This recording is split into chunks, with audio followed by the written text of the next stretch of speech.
जय सीताराम। इतिहास प्रसिद्ध है कि समय समय पर मानव समाज का उत्थान और पतन होते रहा है। अतः मानव समाज का उत्थान अथवा पतन कोई नई बात नहीं है, लेकिन विवेकी होने के नाते अरे साथियों, हमको और आपको चाहिए, मनुष्य को चाहिए कि वह समाज के उत्थान और पतन के कारणों पर विचार अवश्य करे, क्योंकि विचार से ही बोध होता है सत्य का, और सत्य के बोध से ही व्यक्ति और समाज का कल्याण होता है। इसलिए मेरी दृष्टि में साहित्य विवेकी मनुष्य का विचार है, जिसके माध्यम से वह सत्यम शिवम और सुंदरम का बोध करता है। प्रत्येक काल में आप देखें कि मनुष्य ने विचार किया है, और उसके वे उत्कृष्ट विचार ही कहीं उपनिषदों के रूप में, कहीं रामायण गीता के रूप में, तो कहीं भारत भारती के रूप में प्रकट हुए हैं। इन विचारों ने ही मनुष्य को जो सत कल्याणकारी और सुंदर वस्तु है उसका बोध कराया है। इससे पहले तो उसका स्वयं का उत्थान हुआ, तत्पश्चात पूरे मानव समाज का। अतः साहित्य का मानव और मानव समाज के उत्थान से प्यारे साथियों गहरा संबंध है। भारत के आप देखें कि प्राचीनतम ग्रंथ ऋग्वेद में ऋषियों ने विचार किया कि एकम सत विप्रा बहुधा वदंती, यानी कि सत्य एक है और बुद्धिमान लोग उसी एक सत्य को अलग अलग नामों से पुकारते हैं। इसी तरह वाल्मीकि रामायण में महर्षि वाल्मीकि ने विचार किया कि रामो विग्रहवान धर्म, यानी कि राम साक्षात धर्म के विग्रह हैं और उनका चरित्र जीव का सब प्रकार से कल्याण करने वाला, उसे पुरुषार्थ चतुष्टय अर्थात धर्म अर्थ काम और मोक्ष प्रदान करने वाला है।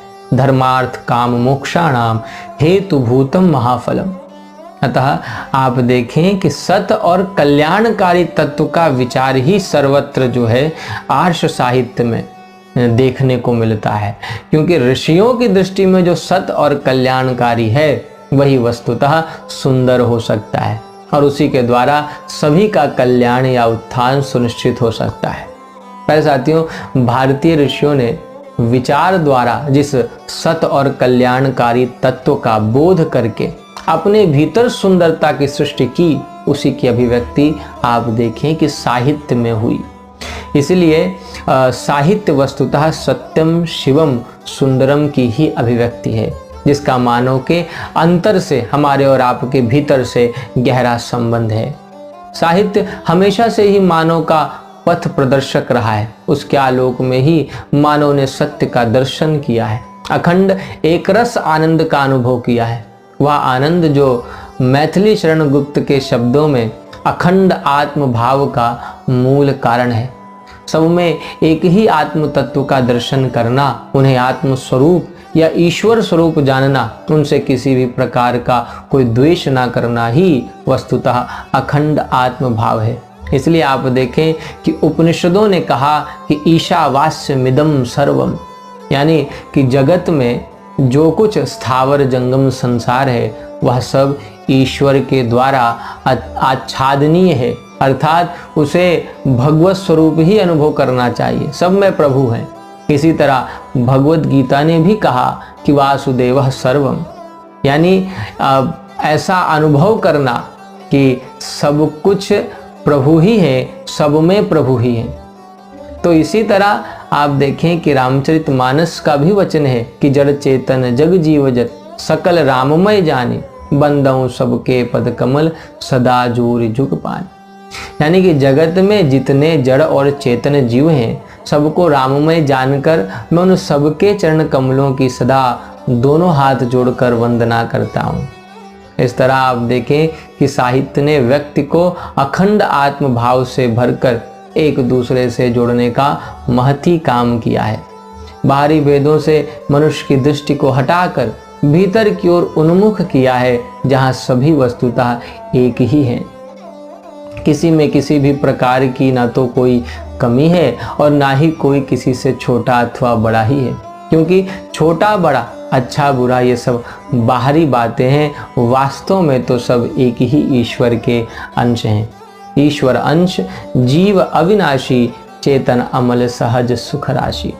अतः जैसे माता पिता की दृष्टि में उनके सभी बच्चे एक समान ही होते हैं, फिर चाहे कोई अच्छा हो या बंदा, ठीक वैसे ही ईश्वर की दृष्टि में ना कोई अच्छा होता है और ना ही कोई मंदा, क्योंकि उसकी दृष्टि में समता है। हाँ, ऐसा अवश्य हो सकता है कि जैसे माता पिता के कई बच्चे होते हैं, लेकिन जो बच्चा अपने माता पिता की विशेष सेवा करता है अथवा उनका हर प्रकार से ख्याल रखता है, वह उनका बच्चा उनको अधिक प्रिय होता है। ईश्वर के साथ भी कुछ ऐसा ही है। उसकी दृष्टि में यद्यपि समता है, सभी उसके लिए एक समान ही है, तथापि जो उससे विशेष प्रेम करते हैं वह भी उनके लिए विशेष हो जाता है। इसलिए आप देखें कि निर्गुण और सगुण को लेकर कितना विवाद होता है। लोग पता नहीं क्या क्या कहते हैं। कोई कहता है कि वह ईश्वर निर्गुण निराकार है, तो कोई कहता है कि नहीं नहीं भैया, वह तो सगुण साकार है। लेकिन पूज्यपाद गोस्वामी तुलसीदास जी आप देखें कि कितना सुंदर उत्तर देते हैं कि जिससे सब प्रकार के सांप्रदायिक विवाद का बड़ी ही सहजता से, सरलता से निराकरण हो जाता है। वे कहते हैं कि वह ईश्वर तो निर्गुण निराकार भी है और सगुण साकार भी।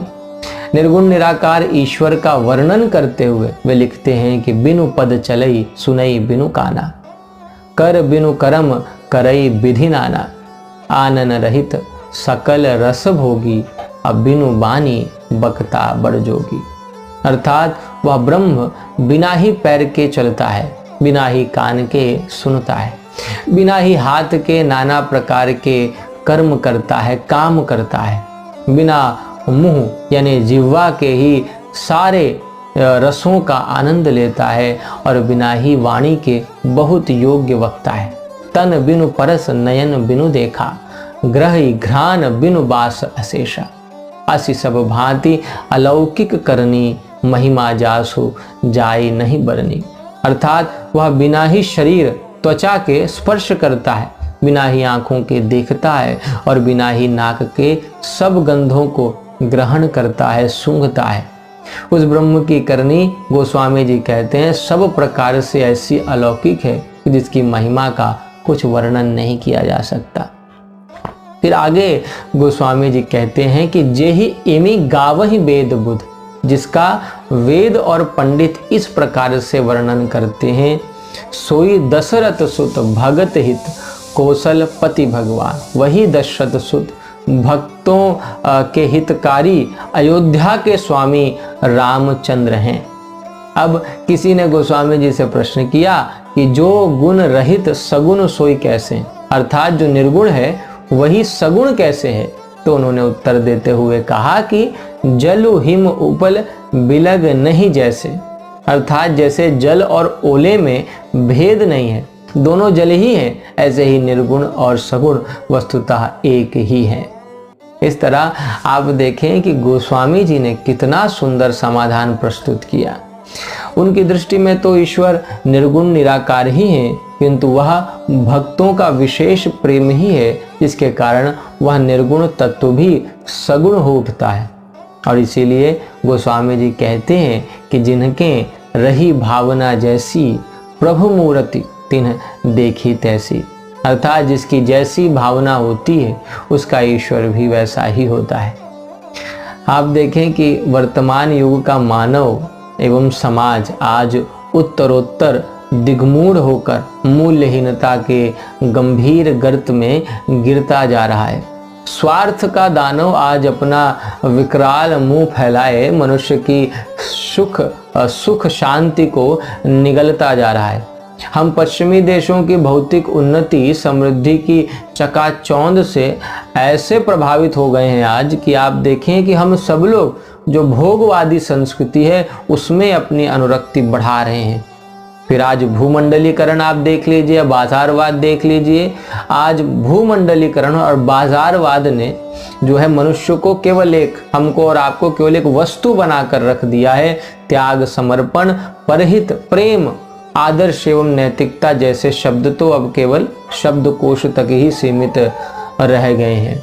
लेकिन प्यारे साथियों, सत्य बात तो यही है कि मानवीय मूल्य ही आदर्श मानव समाज के विकास और उत्थान के मूल आधार हैं, और भारतीय साहित्य ही उसका अक्षय कोश है जो मानव समाज को सुदृढ़ एवं सुसंस्कृत बना सकता है।